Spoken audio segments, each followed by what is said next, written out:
Now available at craftingbythepound.com is my 2025 reading journal that is currently on sale as of July 2025.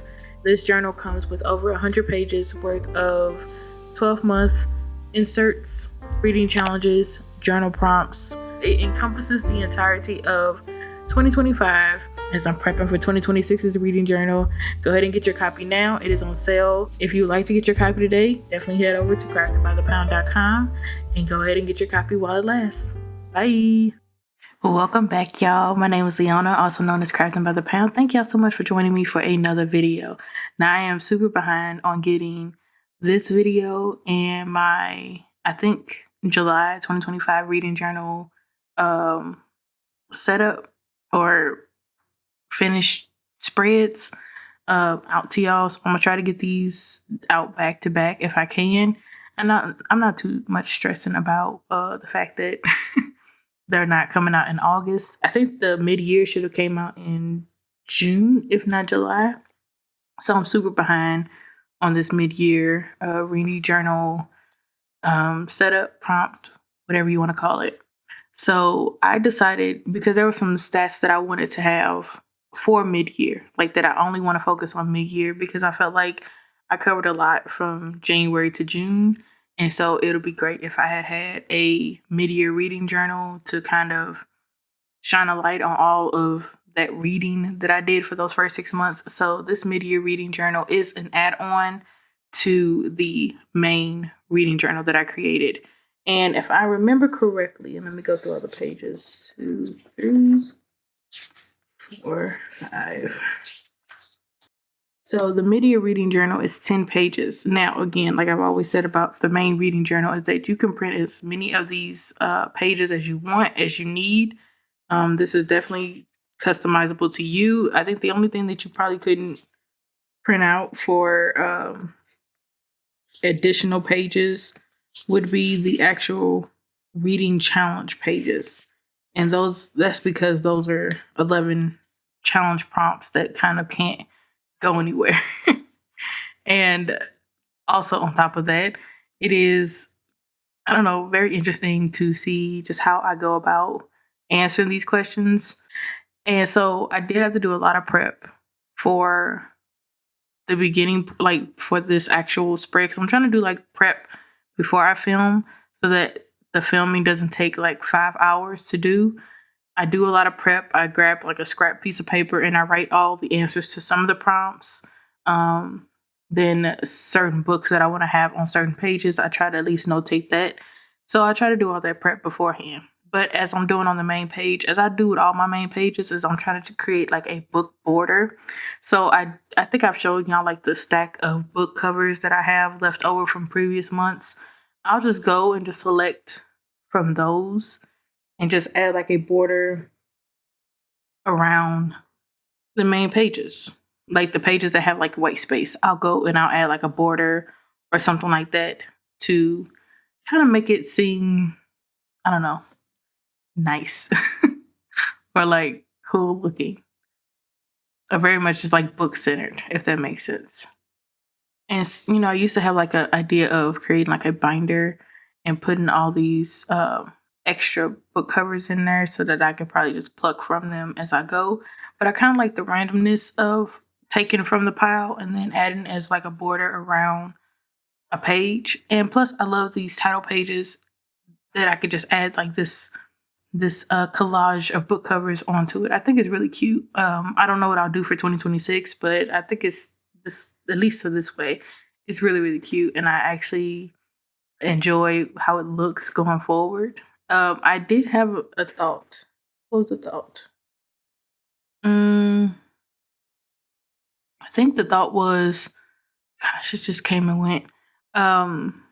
So I think I've said I have a HP Sprocket, which is a mini photo printer. And the reason I went with using sticker paper instead of using my HP Sprocket is because of the fact that the paper for the HP Sprocket is so expensive. Well, not so expensive, but it's like it's an expense that I don't really want to take on right now because of how quickly I go through the pages of my HP Sprocket. So I've been thinking of like, okay, what is a more economical way to use my HP Sprocket? Like, should I only reserve that for like mid-year spreads, or should I reserve that for like actual book reviews? And I don't have a book review portion for the journal. Because I haven't written really book reviews for a long time. I think since I last had a book blog or like a book Instagram, or if I was on Book Talk. I can't remember, but it's been a minute since I've like sat down and written out a book review. I mostly just give like concise thoughts of what I thought about a book, or I'll just move on to the next book. But I don't know, like I don't know what to use my HP Sprocket for now. When I first started book journaling, it was a huge helper. I was able to put 4 covers on a sticker sheet apiece. But now that, I have this journal and these box sizes are not fully 2x3, I don't know, like I feel like I'll go through a lot of pages, because like what I'm doing now with the sticker paper, an 8.5 by 11 size paper, I can put a lot of book covers on one paper and not feel like I'm wasting paper. But going through the HP Sprocket, like I feel like I'll go through at least 100 of those pages within 1 month. And I think the 100 pages is like $40-something. And so like that on top of how quickly I'll be paying $40 every month, and that times 12 is what, $480? Yeah. Yeah, $480. Like that's a lot of money. Like in a year to pay for something that's not a necessity. I might be wrong on the math, but don't quote me. But that's just where my brain is at, thinking of my HP Sprocket now. Hopefully I'll find a place for it in the future, but it's going to be kind of hard to figure that out. So right now it's just sitting on my shelf. I don't know why I got on my HP Sprocket, but that's where I'm at. And I've seen people like do amazing spreads with their HP Sprockets. And I think because a lot of people don't read as many books as I read in a month, or even in a year, or even in 6 months. So that's probably why it's more of an expense for me than I probably think for other people, because they're not using the sticker paper as often as I probably would. So that's just where my mind is. And it's more, what is it? Is it economical, or is it, I think it is more economical. Yeah, I think that's the right word, to use 8.5 by 11 sticker paper. Now, if I go to gaming, if I start my gaming journal, I think the HP Sprocket would be great for that, because I kind of, when I play a game, it's mostly I'm playing like the same kind of game. So it doesn't seem as much of an expense as if I was doing it for my reading journal, but that's still like, out there. Or maybe I could use it for my memory keeper. I don't exactly know. So I have finished the title page, and I have decided to use all of my brown Tombow markers to have like as the color scheme for the mid-year. And these pages are not necessarily branded for January through June. Like all of them don't say January through June as part of the title for each of these pages. And so I decided, like for this page especially, to kind of look at all the favorite reads I had for January through June, and pick out my top 6. So on a scrap piece of paper, I went through each month, and I just looked. Like at first my thought was to pull out one from each of the months, because I have 6 boxes. Now, mind you, again, you could print out as many pages as you want if you have more than 6 favorite reads from the past 6 months. I went through January through June and tried to pluck out at least one favorite read from each month. Now, as you can see, the last 2 boxes were empty because I did not have a favorite read. I only picked favorite reads from January, February, and May. Because my thought process in picking a favorite read is, if I can't remember the book, even though it might have been a favorite for that month, if I can't remember it months later, it can't really be a favorite. It didn't really stick with me. So when I went through the favorite reads, if I could remember the book from the tier, like from the original month, then I dubbed that a favorite. And unfortunately, I can only remember 4 out of the 4 books out of the 6 months of favorite reads. And for January, I picked Fate of Our Future by Brianne Deney, and that was a 5-star. For February, I picked Save Room for Us. Sorry, I had to look at the cover. and that was another 5-star. And then for February, I had 2 favorites that I remembered. The second one for February was Parable of the Sower by Octavia E. Oh, sorry. Room for Us is by Siobhan Latrice. Sorry. And for February, Parable of the Sower by Octavia E. Butler, and that was a 5-star read. And then for May, it was The Bone King and the Starling, and that was a 4-star read. So I don't know if people like have this misconception of what favorite reads are. Like they're all 5 stars. For me, they're not. I'll have a favorite 3-star, a favorite 4-star, and a favorite 5-star. It's just rare that my favorite reads aren't 5 stars.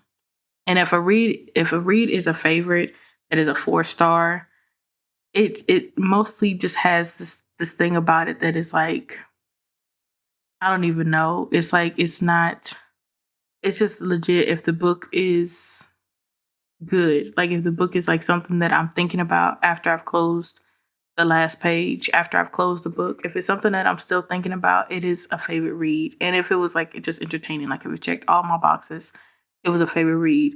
And it kind of felt like a cop-out to have Parable of the Sower as a favorite read.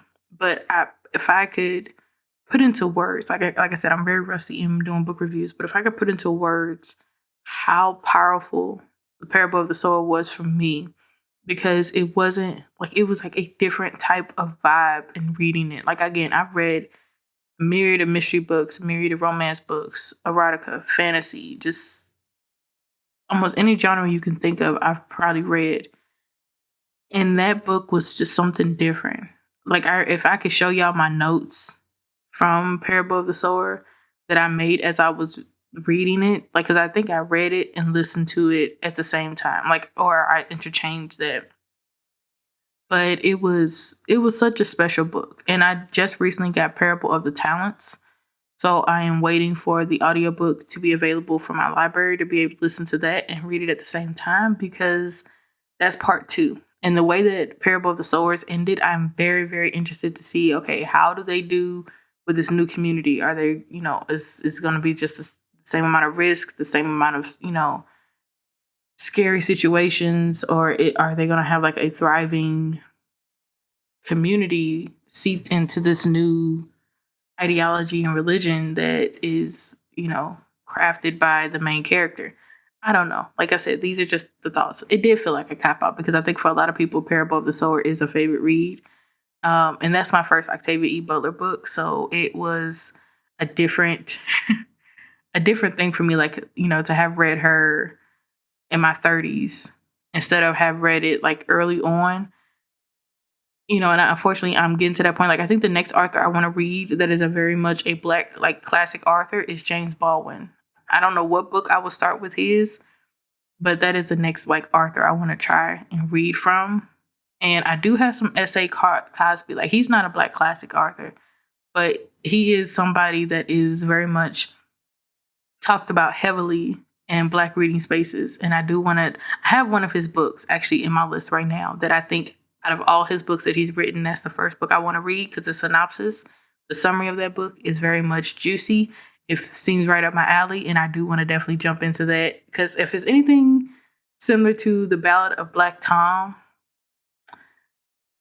I'm going to love it, because The Ballad of Black Tom was definitely my stilo. It took me a minute to get into that, but it was definitely up my alley. I loved everything about, I want to say, the second half of the book. But I want to say up until that second half, I was enjoying myself as well. I think I had a lot of notes for that book as well. Like, I love how I annotate my books, and maybe I'll do a video of showing how I annotate my books when I read, because I don't try to write in the books. Like, sometimes I will if it's an advanced copy, but otherwise I try to not write in my books, but I will pull out the sticky notes and all the tabs and stuff like that. I'll show y'all one day. I'll probably post it either on Instagram or a YouTube short or something, like a short form video, just so y'all have a kind of an idea of how I annotate when I'm reading, especially when a book has, like, I have a lot of thoughts, I have a lot of feelings, all this. So maybe I've transitioned from book reviews to actually just being immersed in the reading and giving out my notes and my thoughts as I'm reading. Maybe that's the difference. I don't know. So the next page I'm working on is my ratings chart for January through June. And then I also put in that box the most dominant. So at first I thought I would just notate each, each, how many 5 stars, how many 4 stars, how many 3 stars, how many 2 stars, and how many 1 stars. And the reason I made the mid-year all the way 5 through 1, even though for my personal rating system is 5 through 3, is because I did end up having some 2 stars. But even still, I wanted to give that license or that freedom to be like, okay, I might have had a 1 star. I don't know. But I think also this page felt redundant, and y'all will see why. Because the most dominant rating of all these 6 months was 4 stars. And it made me want to reevaluate my rating system. Now, I did recently just tap into, like, when I was blogging, when I had my first book blog was Literary Treasure Chest. And when I tell you, I loved that blog so very much. So very much. I might actually just bring it back. I might bring it back and go that route, like create a YouTube channel and just do my bookish stuff there. I don't know. Or just have a Instagram of Literary Treasure Chest. But then I went from Literary Treasure Chest to Leona Reads a Lot. And Leona Reads a Lot felt a little bit more cohesive to what I was doing. But I had created this, I had an entire document in Scrivener. And I put all my reviews, all my, little favorite cover Fridays, top tip Wednesdays, all that stuff that I used to do. And I found my rating system. And I was like, okay, maybe I need to reevaluate my rating system, because in this reading journal, the rating system I have, it doesn't seem to be working. And it also seems very cookie cutter, and it seems like it doesn't have much depth. So I may have to go back and reevaluate that for 2026. And I hate to do that because, 2025 is here and this journal is complete. But like I said, to know all the kinks, I have to actually use it, and I'm using it now. So that works. And I think this is a very still a usable journal. Heck, I'm still using it. And we're now in August. We're getting ready to be September. So I need to get my August spreads done. But until the last day of August, which I'll know which book the last book I'll read for August, I don't start working on my spreads until the month is over, because I don't know what that last book would be. And I like to have all my prep done at once. I don't want to have to go back. I don't want to have to add anything. I just want to have it all done in one go. Okay, so that was just the rating. That was talking about my rating system. And so I go on to the genre chart. And again, this is still the most dominant. So I co-opted the genre chart that you see in the month to month. And I just decided to have January through June. Still one page. I don't have to print out anything else. But for me, I kept the genres. So the 2 most dominant genres I had for the months of January through June was fiction and romance. And I kind of hate that. Because I wish I would have notated all the genres that I read for any given month and included that in the genre chart. But that's something I can do going forward. Like I said, I don't really know what changes I want to make until I actually utilize the journal. So the 2025 journal is definitely still usable. It's just some tweaks that you'll see if you do decide to download the 2026 one, which I should have out by November. Like, I'm giving myself to November to get the 2026 journal finished, if not by December. November at the earliest, December at the latest, just so that it's in time for January for, everybody to get their journals together. And so moving on to the reading challenge that I was talking about earlier in the video. So for the 2025 mid-year reading challenge, I created 11 challenges, and I legit just scoured the internet for challenges. Some I didn't regurgitate any of these verbatim. I kind of cured them towards the type of reader that I am. And again, I apologize if this is not the type of reader that you are, but this is just, a stepping off point, so to speak. So the reading challenge is 11 prompts. And I think that's 4 pages. So challenge number 1 is a book with a title that starts with the first letter of my last name. So my last name is Woolfolk. So I had to find a book that I had read between January and June that started with a W. And I don't know, these challenges like kind of take me outside of the zone of, oh my gosh, what the heck am I supposed to do? And the other issue I had, not issue, but just a thing that I didn't take into account was that these boxes are huge for the challenges. So I thought it would be a great idea to kind of not do like a Polaroid-esque theme, but do like I guess it is like a Polaroid. Like you have the bottom portion that is what you write, description of the picture, and then at the top you actually have the picture. So I thought it'd be cool to separate like a bottom portion, write the title and the author, and then put the book cover at the top with like somewhat of a spotlight on the book cover. And then for the second challenge, it was a book that has duplicate words in its title. Now, I could not find a book that had duplicate words in its title, so I had to put an X through challenge number 2. And again, I am very much losing my apprehension in not completing the challenge, and I just keep going because I'll complete what I can complete when I can complete it. Challenge number 3 is a book that has a city or townscape on its cover. Now, this one was a doozy because this really made me have to study the book covers that I had in the collection from January to June, because I was like, oh my gosh. Because I guess because reading on my Kindle, I don't pay attention to book covers as often as I would with my physical books. When it comes to my physical books, I absolutely love a good book cover. And, with physical books, you can have like a certain, like if it's a series, it has a certain theme going forward, or if it's like a new special edition, they'll have a certain look to it. But with Kindle books, it's kind of like, okay, it's on my Kindle, the book's there, read it. So I had to really study the book covers to find out, okay, which of y'all got a cityscape or a townscape on your backdrop. And I did have 2, but I chose to go with, oh shoot, y'all, I ain't even telling y'all what the book. Okay, so challenge 1. The book was Won't Keep You Waiting by Ty Lin, because I did not even tell y'all that. There was no book for challenge 2, but challenge 3 was Becoming the Virgin Wife of a Kingpin by Sherry B. And that actually has like a town background, I think, or like a city background. I just see buildings. It has buildings and it has a skyline. So I figured that's like a city view, a cityscape, something like that. So that fits that criteria. And challenge number 4 was a book with a punctuation in its title. Now this is like, I thought this would be like super easy. I thought I would have a whole lot of books that would fit this criteria. Unfortunately, I did not. But I ended up falling on As a Gangster's Wifey by the Tasha Marie. And that had an apostrophe S. So that's a punctuation. But I think when I was thinking of like punctuations, I was thinking like a plus sign, an exclamation mark, maybe an equal sign, like something that was out of the norm of punctuations, I guess. But I found one. A win is a win. For challenge number 5, it is a book authored by someone with one name. So like you have, how like in the music where you have Beyonce, you have Shakira, you have Cher.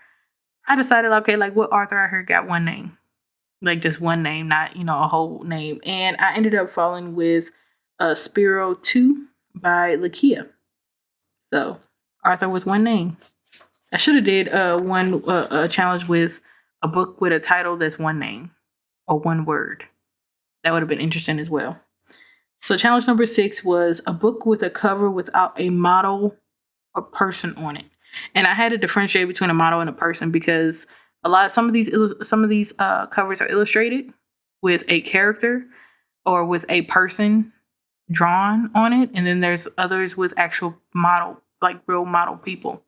So I was like, okay, let me go through the book. I thought it would be another good, I thought this would be something that would be another easy challenge to complete. It was not. The book covers that I had, a lot of them had people on it. A lot of them had models. A lot of them even had animals. And for some reason, I wouldn't even pick the animal ones because I kind of felt like animals fell within the category as well. So maybe I'll clarify that going forward if I decide to, include this challenge into 2026. And the book I went for challenge 6 was Dr. Bell by M. Monique. And that was like, it had like a heart rate or like a fire heart. I don't know. It's like a ghosted heart rate monitor on the cover or something like that. So challenge 6 was a book with a cover that reveals or represents its genre. So more so like for a mystery book, if it had like or maybe a horror book, if it had a person on the cover with a ski mask or a scary mask, okay, you would think that was a horror book. So that was kind of like the thought process I had behind challenge 7. And I decided to go with A Locked Heart by Ashley Nicole. Because if I remember this book correctly, one of the characters had a problem with falling in love or wanting to fall in love because they were so scared of being vulnerable with somebody else. So the book Locked Heart, with a heart and a lock and a key on it, represented a romance genre, but also the story. Yeah. I don't know. The justifications I have for some of these selections of my challenges is like y'all probably be thinking she's reaching, but I'm trying my best to answer these prompts. Challenge number 8 was a book that has a character or characters that is or are mother figures. Sorry, and I had to go for One for Me by Ashley Nicole, and I believe that this is part of I forget the family name, but I know this is the last installment of that entire family series, and every book in that series is really, really good. I rarely read book series that have like 10 plus books in it if it's not like a fantasy or if it's not like a series that I've been with for a long time and each new installment comes out yearly. So this one, like, I was surprised that I read. The only ones I haven't read were the half books that aren't on Kindle Unlimited. I have not read those, and I think those are mostly like holiday books. But every full book I've read, and every book in that series is very, very good. But this was the last one, and this family has amazing mothers, and it has an amazing grandmother. So it was it was an easy choice for me to select this book because this was the last book in that series, I believe, because it was the last grandchild. Like the story of the last grandchild that was to be coupled up. And so that's why I picked that one for this challenge. And for challenge 9, the challenge was a book that uses a color in its title or book summary or synopsis.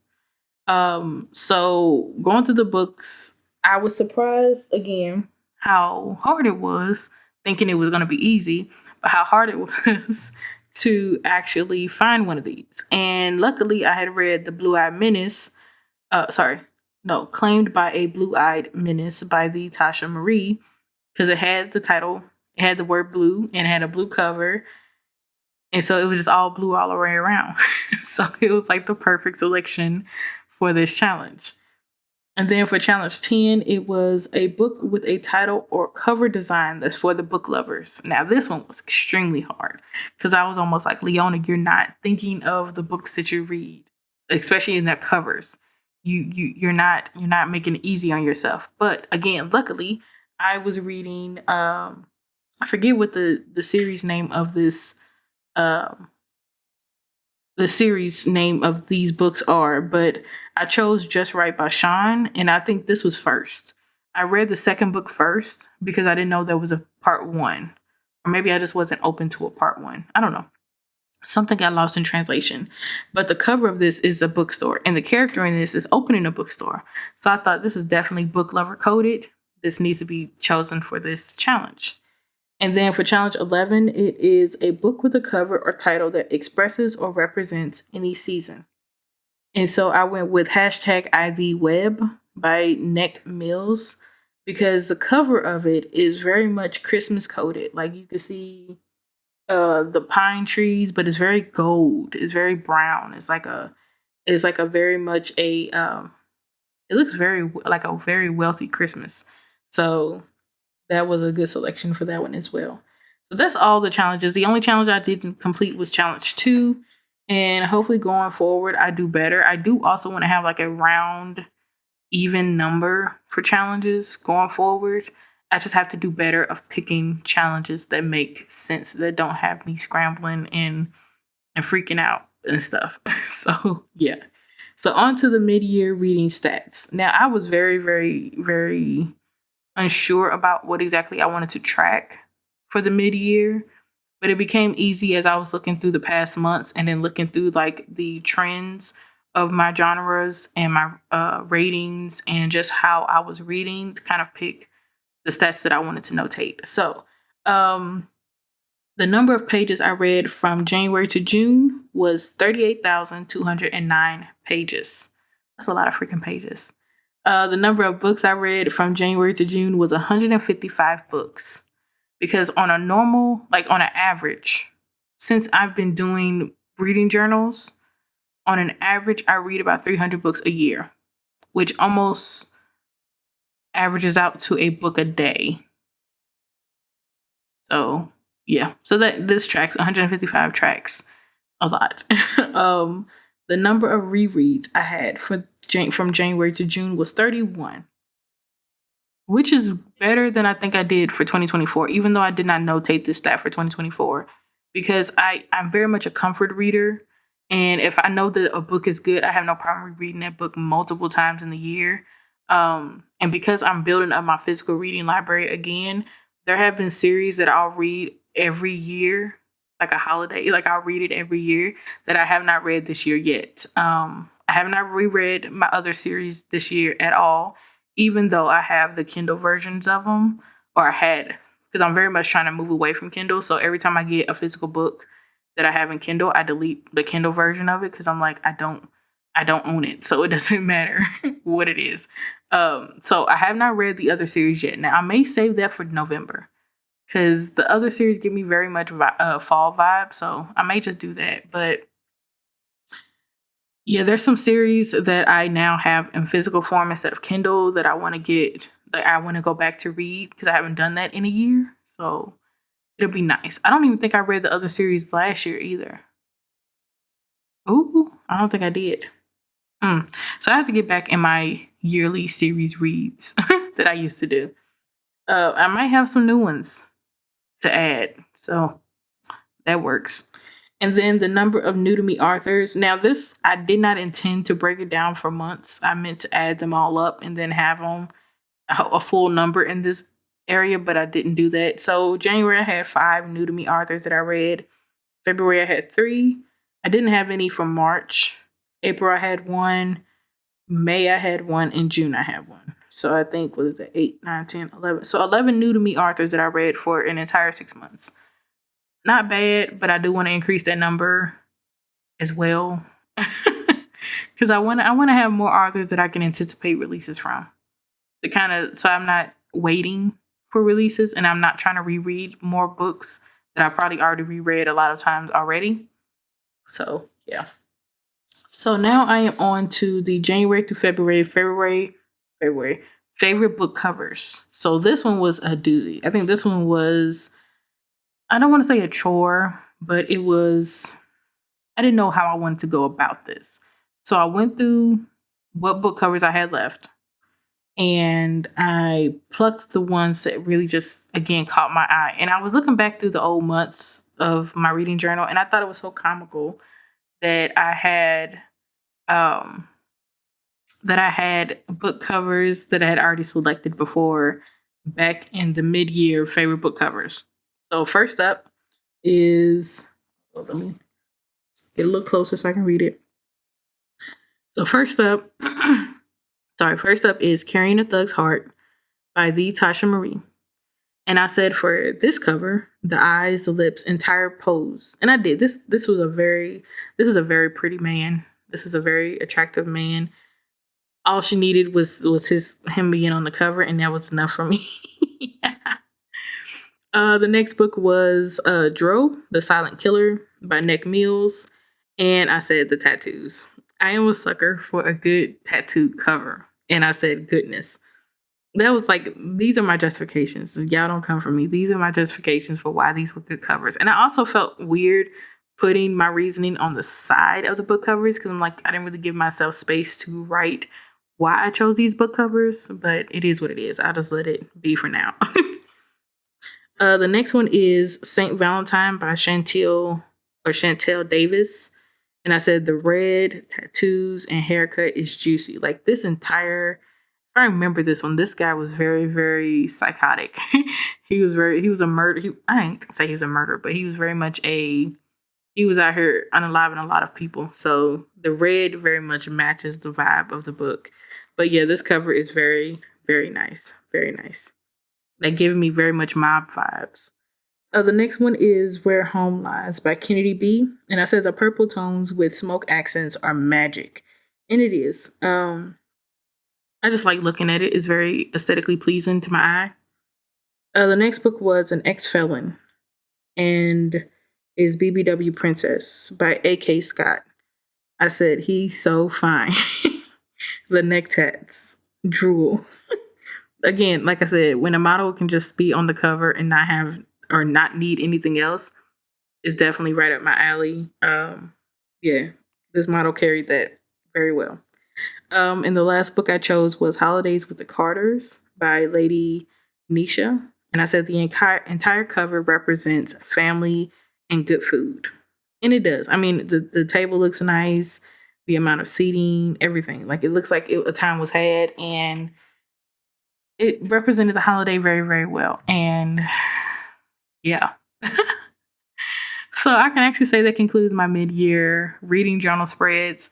Oh my gosh, was this like, I think this took me 2 different filming setups, tries, all that to get done. And yeah, I think I did a pretty good job considering that this was my first time using these inserts myself, instead of just throwing them, out there to y'all into the store and hoping that y'all like it. I try to use it myself before I publish it. So yeah, that all worked out. So if y'all made it to this point, thank y'all so much. I appreciate y'all. And if y'all do want to participate in the reading journal thing I have going on, head over to the shop and you can download your own copy. And there's other pages and stuff that you can download as well. And I hope y'all have a safe, blessed, and wonderful rest of y'all day. And I'll talk to y'all in another video. Bye. But if you're ever curious as to know what kind of merch I have or what kind of products I have, you can definitely head over to craftingbythepound.com. I have a lot of things that I have posted there.